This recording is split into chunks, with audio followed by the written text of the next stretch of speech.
I'm excited to be here with you guys to close out the year 2025.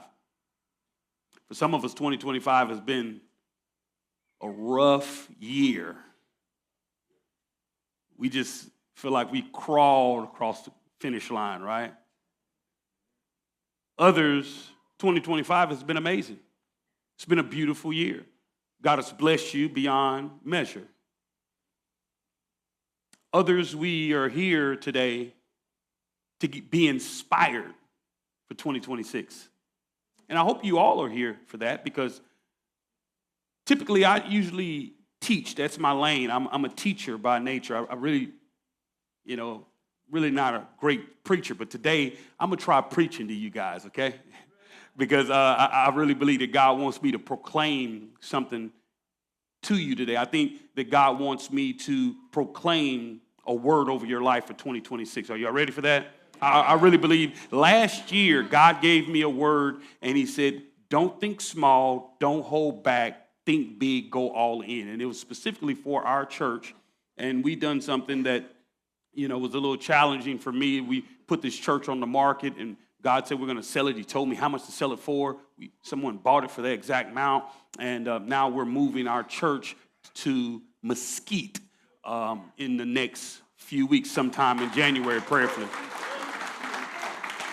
Prayerfully, the middle of January, the end of January, we'll be having a date, obviously, to give you guys soon of the grand open. I'm really excited about it. It gives us a lot of space for our next generation. And God gave me a word for that, and not just for the church, but for me. Stop thinking small. Stop thinking small about your personal life, your marriage, your family. Stop thinking small in your finances. Stop thinking so small. Begin to start opening up your mind and let God minister to you. And in that verse, he gave me a verse in Isaiah, and it started talking about you will not be disappointed. In the past, in your younger years, you had shame. And I was like, wow. And it was specifically for me.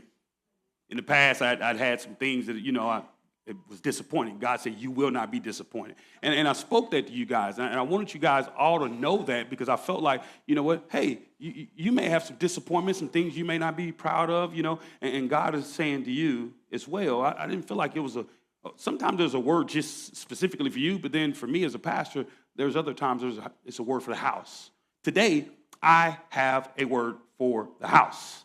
And so in Ephesians chapter 3, verse 20 in the Message translation, it says, God can do anything. Far more than you could ever imagine or guess or request in your wildest dreams. God says he can do anything. And sometimes in life, what happens is we begin to start allowing things to bury our faith in God's ability to do anything. Sometimes disappointment, sometimes hurt, sometimes letdowns, sometimes pain and sorrow begin to start burying every encounter you have that has caused your expectations to get lower. It's like a shovel of dirt just thrown over your hope in God being able to do something with your life.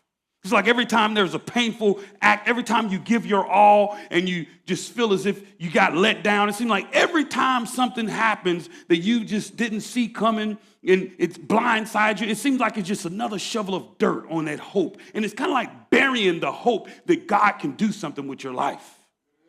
And so what you do is sometimes you'll get to a place where you just become complacent. You don't say it, you won't communicate it, you won't tell someone, but you just start going through the motions in life. You won't tell nobody, but I'm just going through the motion. I'm staying safe here. I'm staying in this safe place because I won't get hurt. At least in this space, I know what will happen. I know in this routine what's going to take place. I know in this day-to-day mundane situation that I put myself in, I don't have to worry about being hurt because this is a safe space.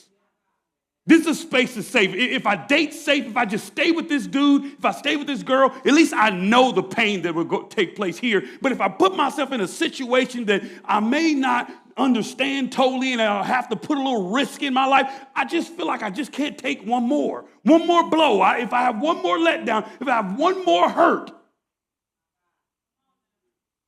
And so here, God is reminding us today in Ephesians chapter 3, verse 20, he says, I can do anything.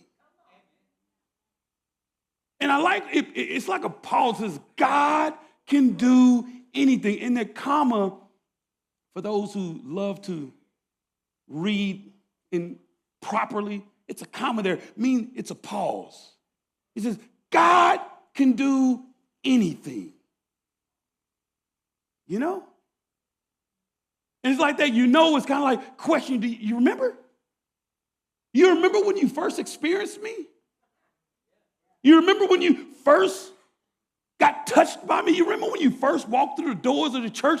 Remember when you first opened your Bible? Remember when you first got saved? You just believed that God could do anything. You just feel like God had the power to do it all. He says, God can do anything. You know? Some of us may have forgotten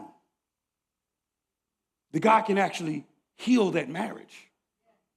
Some of us may have forgotten that God could transform your life and you would never have to be addicted again.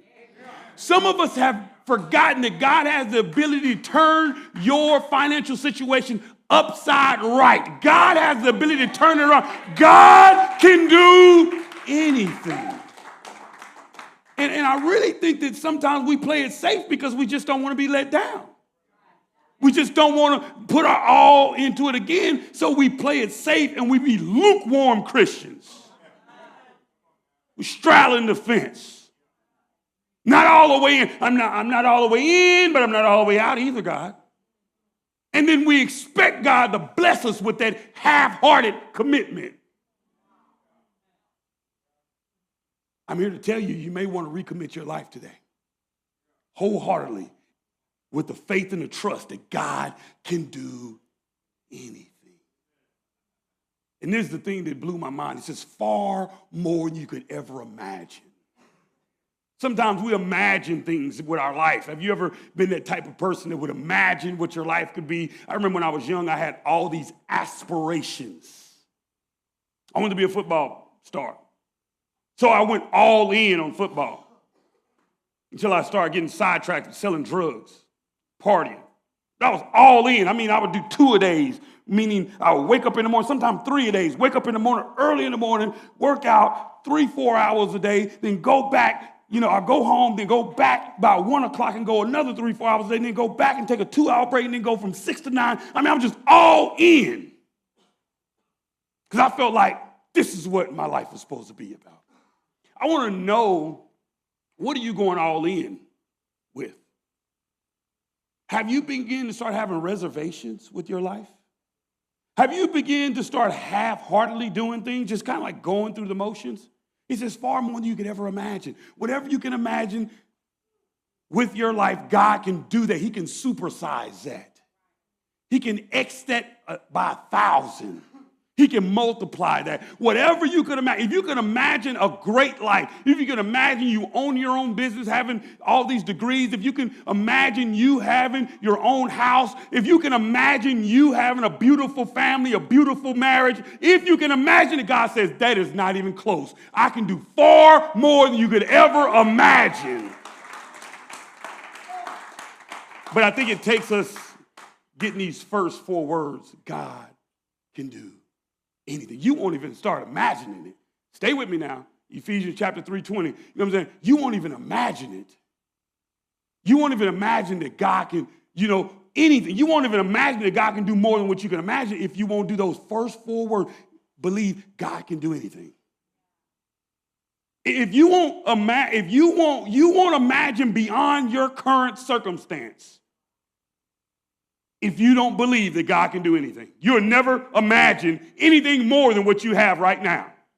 You will never imagine anything, these God-sized dreams. You gotta have the audacity to dream God-sized dream. God can cause me to become a world changer. Just having a God-sized dream, an intimidating dream, a dream that just does not make sense if you tell it to someone, a dream that people start laughing at, a dream that begins to start causing people to be intimidated, not wanting to hang out with you because you just want a little bit more. Your standards just a little bit higher. God-sized dream. God can do anything. And we need to get that into our hearts for 2026.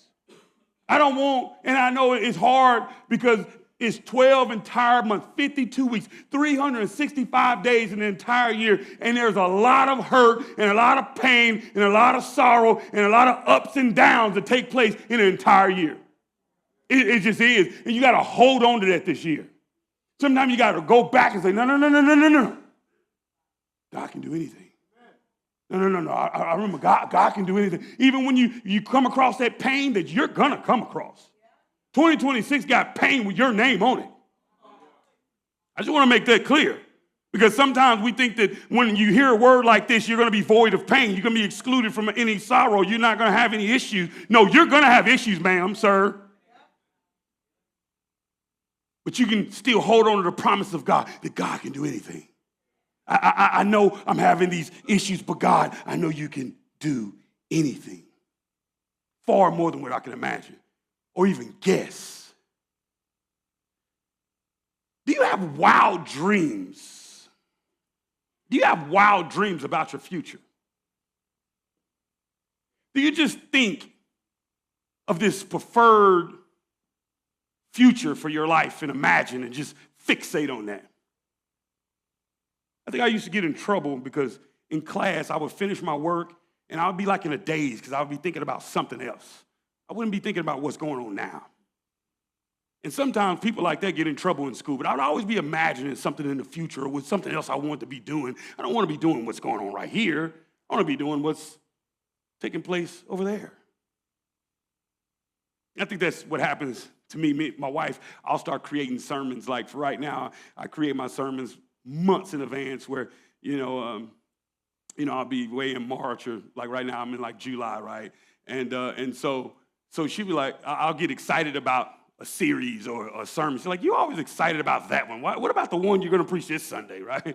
Like, I'm like, oh, I'm past that. Like I'm thinking about, but the reality is sometimes that's a good thing. I'm not saying be like in this fake world. I'm not saying act like things that's taking place now does not exist. I'm not saying that. This is real as well. But you have to be able to dream beyond what's going on now, or you'll go crazy about what's taking place right now. You'll go crazy about all the things that are taking place right now. You gotta be a dreamer. You gotta be a dreamer thinking of the future because God can do anything. Far more than you could ever imagine, guess, or even request in your wildest dreams. So I want to give you a word. I want you to get this in your spirit. We're going to give you all free shirts today, okay? And it's going to say, God can do it, okay? God can do it. This is what I want you to be thinking about all year 2026. Even when you have hard times, I want you to hear this in your spirit. God can. No. I need you to say it now. Come on now.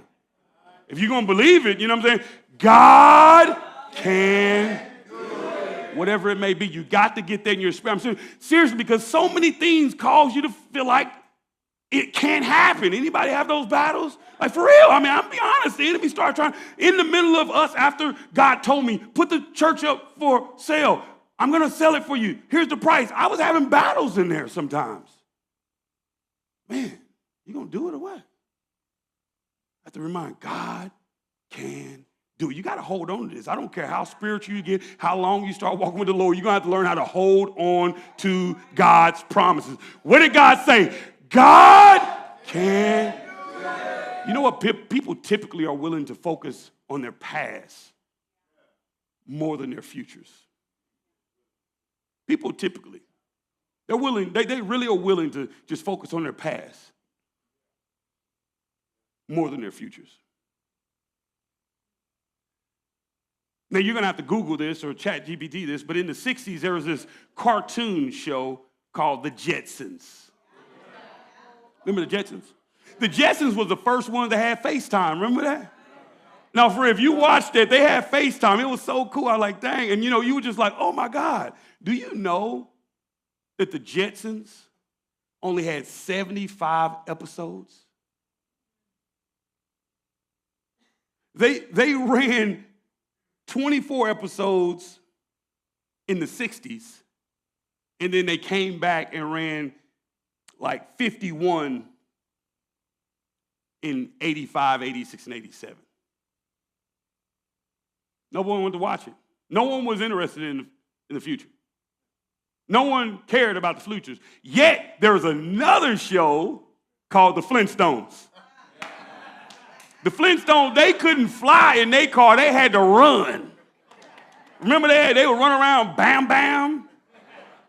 I mean, feet, they were stopping their car with their feet.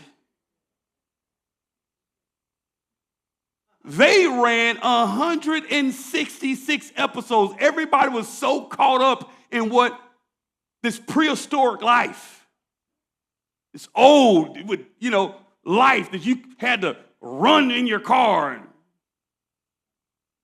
Because it proves to you that most people love to stay stuck in the past instead of dreaming of what could be in the future. No one was interested in Jetsons because people typically are willing to focus on their past more than their future. So this is what I want you to do. I want you to take a few notes because I'm going to tell you what it takes to anticipate a great future. I'm going to tell you what it takes to anticipate a great future. Just 3 things. What does it take? So what does it take to anticipate a great future? First thing, you got to expect miracles. That's the first thing you got. You got to wake up expecting miracles. You got to truly believe that miracles still exist, that miracles that can take place. Miracles happen. I remember living in our recovery center for 6 years with my wife, and I would wake up and there'd be people cussing and going off and fighting, and people with broken teeth and tattoos on their neck. You know what I'm saying? And watch this. The beautiful thing was I would see a dude that would be cussing and arguing and fighting, and then a few weeks later, he would experience Jesus.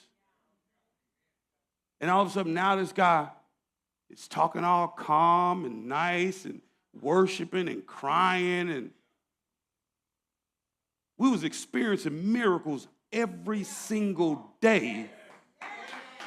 And the thing is, I want to tell you, sometimes being around miracles so much, you get immune to it.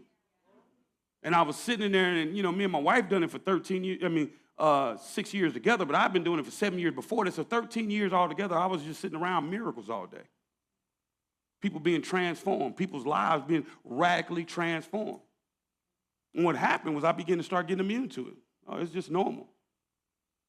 And I'm here to tell you that many of us, God is pouring out miracles in your life every day, and sometimes you're immune to it that you don't even understand it. You don't even see what God is doing. You woke up this morning, right?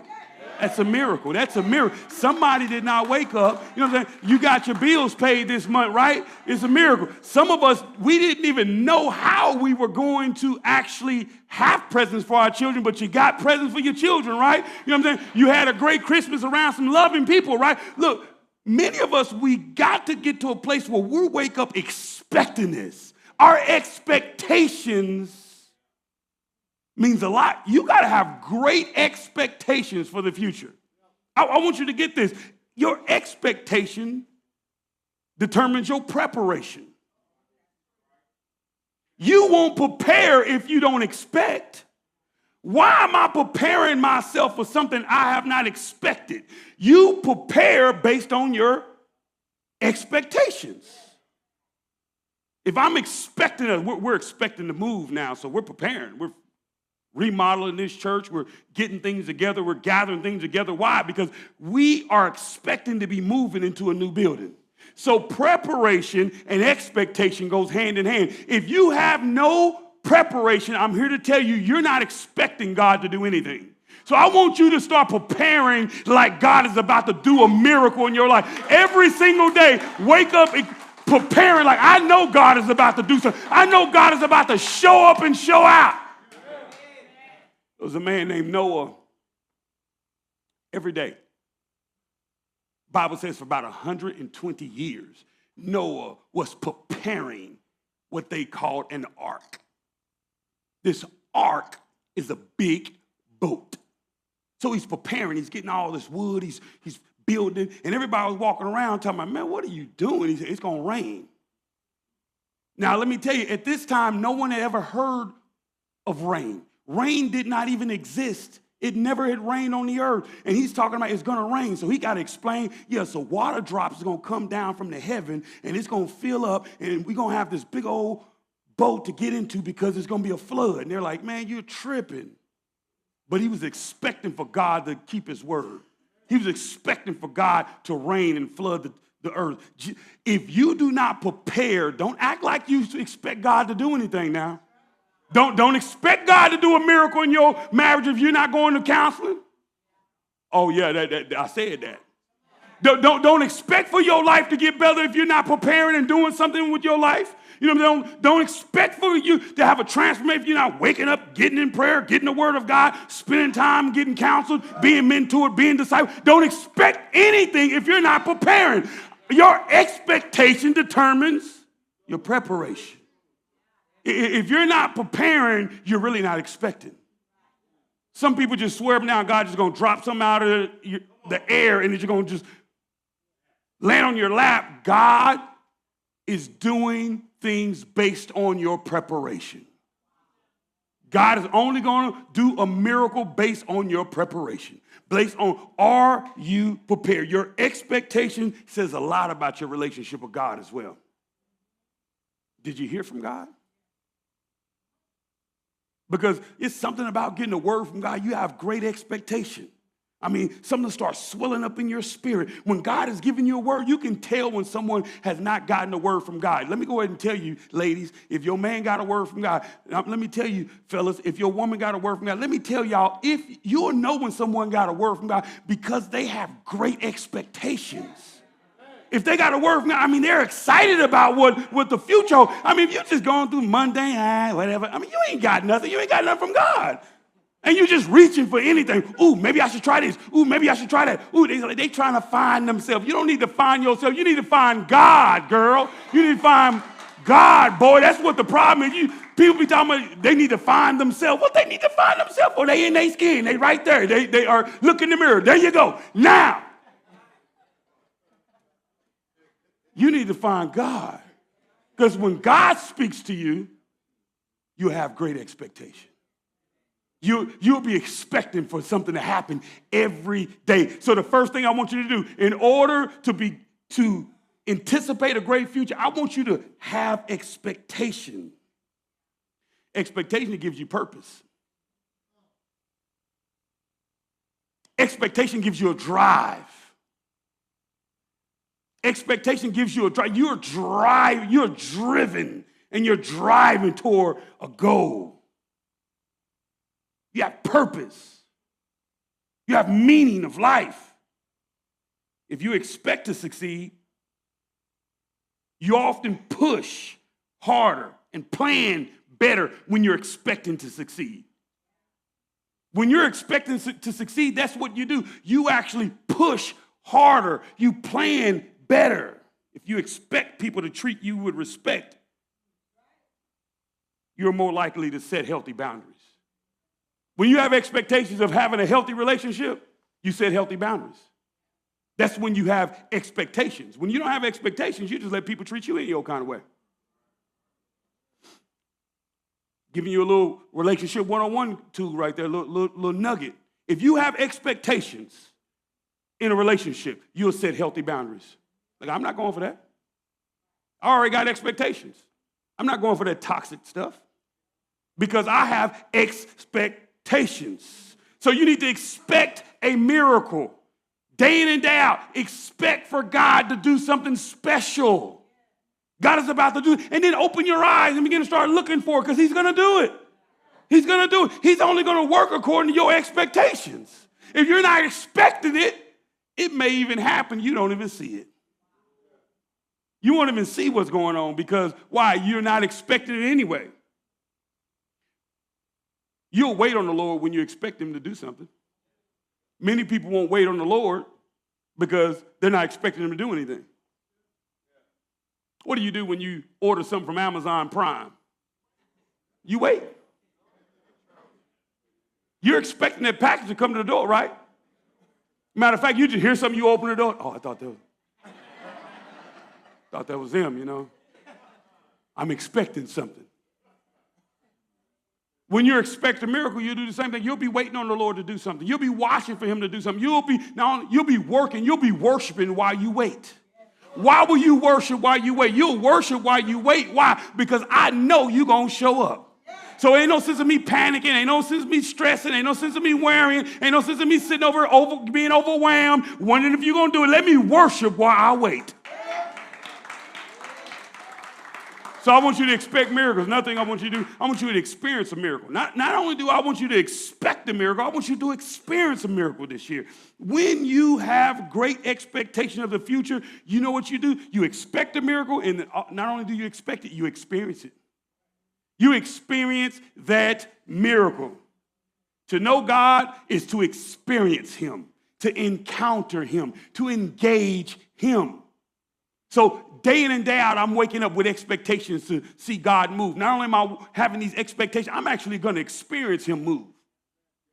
Yeah, I'm going to experience this today. When I wake up, I'm experiencing. Think about 365 days of your life, 2026. You're expecting God to do something, and then you're experiencing God. You're expecting and you're experiencing. You're expecting and you're every day. Sometimes what happens is we're expecting turmoil and pain, so we experience turmoil and pain. I remember when I first got saved, I was just waiting for something bad to happen. I was creating it in my mind because I was just so used to, if things got good, let's wait for the shoe to drop. Something's going to happen bad. I know it. I promise you, something's going to happen bad. I'll be looking around like something's going to happen bad. It can't be this good. I was just expecting for someone to hurt me. And they sitting them smiling. Hey, you want some more to eat? What? No, I ain't got no more money. I ain't got no money. No, we're just going to give it to you. What? What you want? Like I was always expecting, because I was bringing the mentality of the streets and the world to Christ. And so the thing is, many of us, we have to have a mind renewal in order for us not only to expect a miracle, but for us to experience a miracle. Remember, we got to change our thinking and realize that God can do anything. Once we get that in our spirit, then we begin to start experiencing miracles. We'll have expectations because we believe in it. No, God can turn this around. No, God can turn this around. No, this is nothing for God because God can do anything. Now, I must put this disclaimer out there. You can't run around just living like you want to live. I want to put it out there. Laying up in sin, wallowing up in sin. I have to say this. You can't violate God's will, God's ways, God's word, and always expect him to show up. That's what you call a usury relationship. That's a usury relationship. You want him to do something for you, but you don't want to do nothing for him. That's a usury relationship. And some of us, we come from that background. You know what I'm talking about. We come from that background, right? You know, we can't even identify when we're using somebody. I remember one time I was talking to this dude, I was telling him, I said, man, you use it. He went off talking about, no, I ain't. I'm like, really? The only time you deal with me is when you want something. Ain't that usury? Is that the pure definition of a usatory relationship? Is when I'll need something from you, but you don't want to be in just relationship with me. Just connect, talk, relax, spend time. All of a sudden, I look around, you gone. Because you done got what you want. Are y'all following me? That's not a healthy relationship. I wish I had somebody understood. No, I wish I had somebody understood that I'm going into 2026 and I'm not going to be a user. I'm not going to use God. I'm not going to use people. I'm going to have healthy relationships 2026. I'm going to learn a word this year. Reciprocity, mutuality, meaning we're going to do the same to one another. Are you understand? You treat me right, I'm going to treat you right. That's when you can experience a miracle. When you have great expectations of God, you understand the standards of God, you begin to start living according to the way God wants you to live, and you're experiencing miracle after miracle after miracle after miracle after miracle. Matter of fact, miracles will start dropping out your pocket. Why? Because you're expecting this every day. You're expecting a miracle. You got to understand that it is impossible to experience God without experiencing miracles. You can't tell me that you're experiencing God if you're not experiencing miracles. Got quiet. Because now you have to evaluate, am I just experiencing church? Am I truly experiencing God? Because when you experience God, you experience what? Miracles. You do. You get the miracle when you drop down on your knees. You get up, you're different. And so many times we'll get on our knees and we come up with the same mindset, with the same decisions we're going to make. It's like, he didn't change your mind about that. You still going to do that reckless stuff? We want to experience miracles. Why? Because I expect miracles. Why? Because God can do anything. God can do it. He can do it. He can have you experience miracles day in and day out. I think what we think of a miracle, we just think like of just some weird stuff, like an angel come flying down, and it's like it's a miracle that you made it today. It's a miracle. No, I think we overlook miracles. We overlook them, so we don't even see it's a miracle no more. I mean, we can't experience bigger miracles if we don't appreciate the little miracles. If he can trust you with little things, then he can trust you with what? Big things. God wants to do a big, enormous miracle in your life. He wants you to experience that today. He wants you to experience that the rest of your life. Why does he want you to experience that? Because he wants you to engage others in miracles. See, what happens in life is sometimes we become miracle hoarders. Yeah, we become miracle hoarders. We just want all the miracles for us. We want to keep all the miracles. We want the miracle to come. We become a miracle cul-de-sac. Yeah, it just stops right there. Like we become a miracle. We don't want the miracle to go nowhere. Just come on down my street, down my avenue. No, don't turn around now.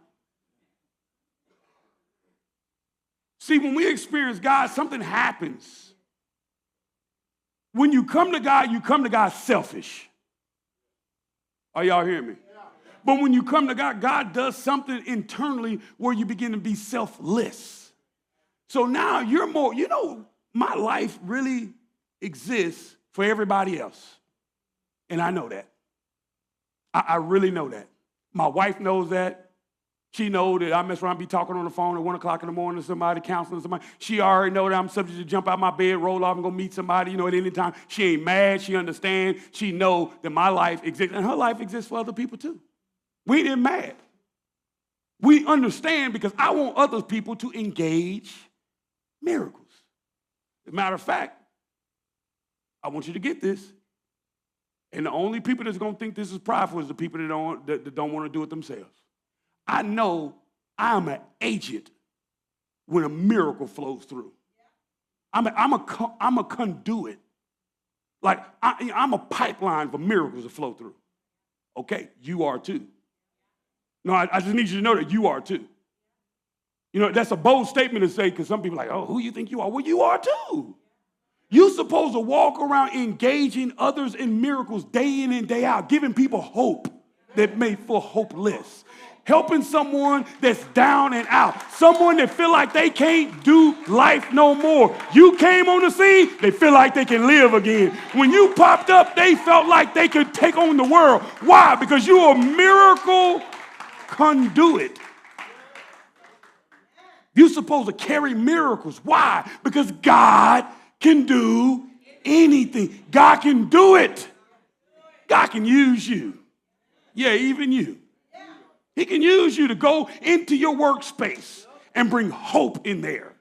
He can use you to go to your neighbor's house and put a smile on their face. He can use you to have them feeling good about themselves and believing that their life does matter. He can use you to bring salvation into their space. He can use you to bring someone from death to life. He can use you to get somebody on the mountaintop that was in the valley. He can use you to engage others in miracles. So often we're so caught up in our miracle. I'm looking for mine. Watch out now. You know what I'm saying? Watch out now. They need a miracle. You showing them, watch out now. God, I'm looking for my miracle. All up in my space. What? They done left. You done missed your blessing. Because you so caught up in you getting a miracle that you forgot you're supposed to be a conduit, not a cul-de-sac. You're supposed to be a conduit for miracles to flow through. There was this great man. He was a missionary. Great, great man. His name is powerful because no one really knows his name. This man, he said something that was so special. William Carey. This is in the 1700s, late 1700s, mid 1800s. He's this missionary. He said something like this: expect great things from God, and then you will attempt great things for God. Wish I had somebody follow me. Expect great things from God, and you will attempt great things from God. If you don't expect great things from God, you're not going to attempt anything. You're not going to do anything. You're always going to have fear. You're always going to have these fears weighing you down. Could I? Can I? Yes, you can. Yes, you can. You know why? Because God can do anything. God can do it.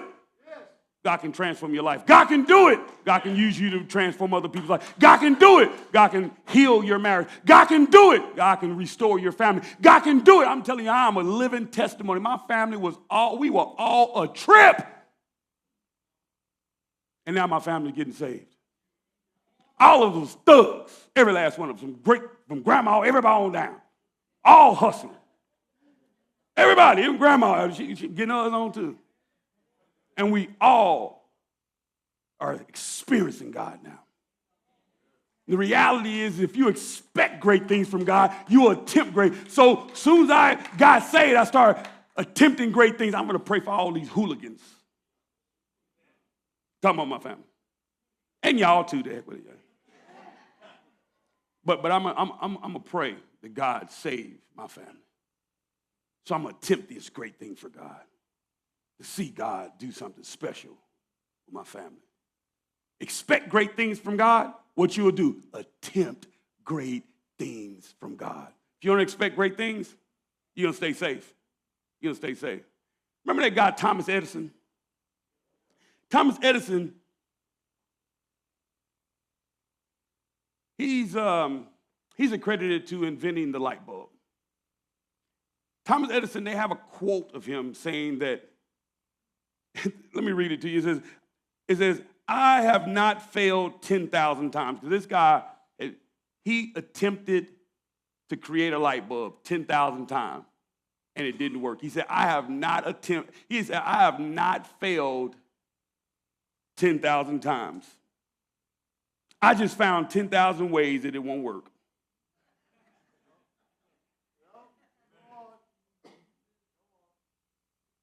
And some of us, we know that oh so well. You just found thousands of ways it didn't work. You found thousands of people, relationships that it would never work that way. I want you to think about this today. And I'm pretty much done. I just want to give you that 3-step process. If you want to anticipate a great future, this is what you got to do. You got to expect miracles. And again, I want you to understand that a miracle is not an angel floating in the sky. Like you might want to bring your expectations down to a miracle. I woke up today. You woke up today. That's a miracle. For that is a miracle. I know some people, well, science says, no, that's a miracle. God is over all of that. It's a miracle. I was talking to a loved one of mine, and she said something so powerful. I said, how was y'all's Christmas? She said, oh, my God.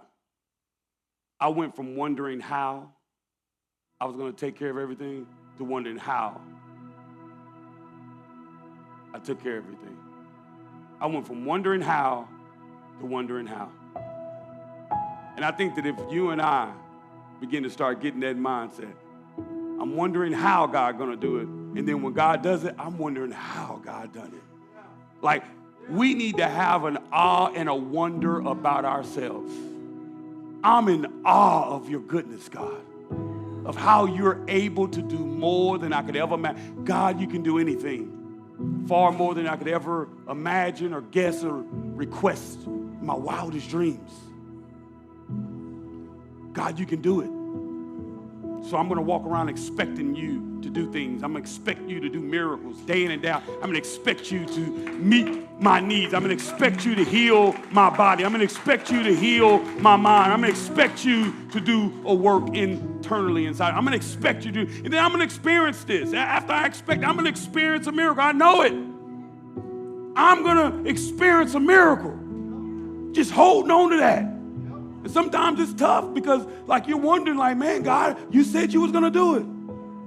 It seems like it comes into the last minute.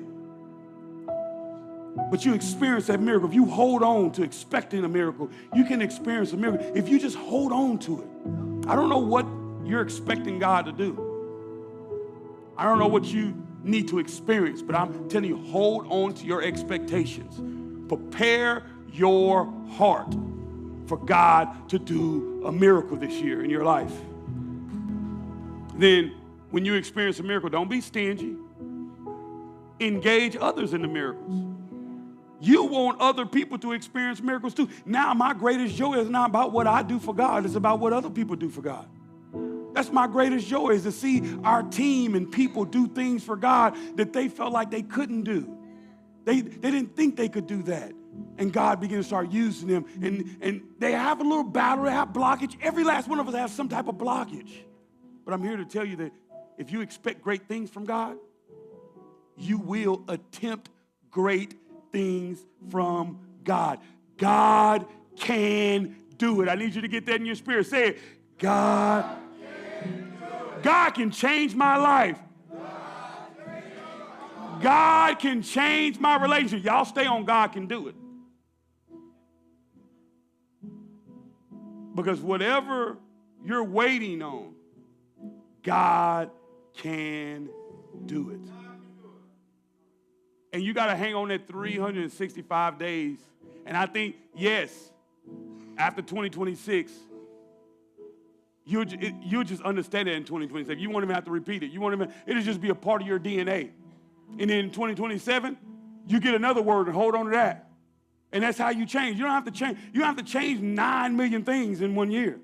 Just get you one thing. I'm going to combat this year me having fear and believing in false expectations and lies that the devil told me, no, God can do it. You see me? You just hold on to that. Hold on to that this whole entire year. You don't have to have 9,000 things. Some people be having all these goals and it's so difficult. It's like, how you going to do all that? Just believe this one thing. I'm asking you to believe this one thing. Well, believe that God can do it. Because there's going to be so much stuff to come, and your mind is going to try to start being overwhelmed. And you have to go back to that word, God, you can do it. You can do it. You're going to put in the loan for the house, and you're going to be going through underwriting and stuff, and you're going to have, oh, my God, God can do it. I'm going to tell you, that underwriting, boy, I'm telling you, they straight from somewhere. I don't know where, but, boy, they be having you on pins and needles. God can do it. You're going to be in there, you know what I'm saying, putting your business plan together, and you're going to be wondering, will this work, this 5-year plan? Will they give me a loan to open up this business? You're going to have to go back to God can do it. You're going to go back to school, and you're going to go say, man, can I get my master's? Man, I don't know if I can get my master's. It was tough enough to get my bachelor's. You're going to have to go back to God can do it. You're going to have to, man, will God speak to me when you get on your knees? No. God can do it. Man, should I even be getting married? Oh, my God, man, I don't know if I'm supposed to be getting married to somebody, man. I dump this life on somebody, I'm a trip. God can do it. Today, I want to pray that over your life. God, I'm praying over your people, Lord.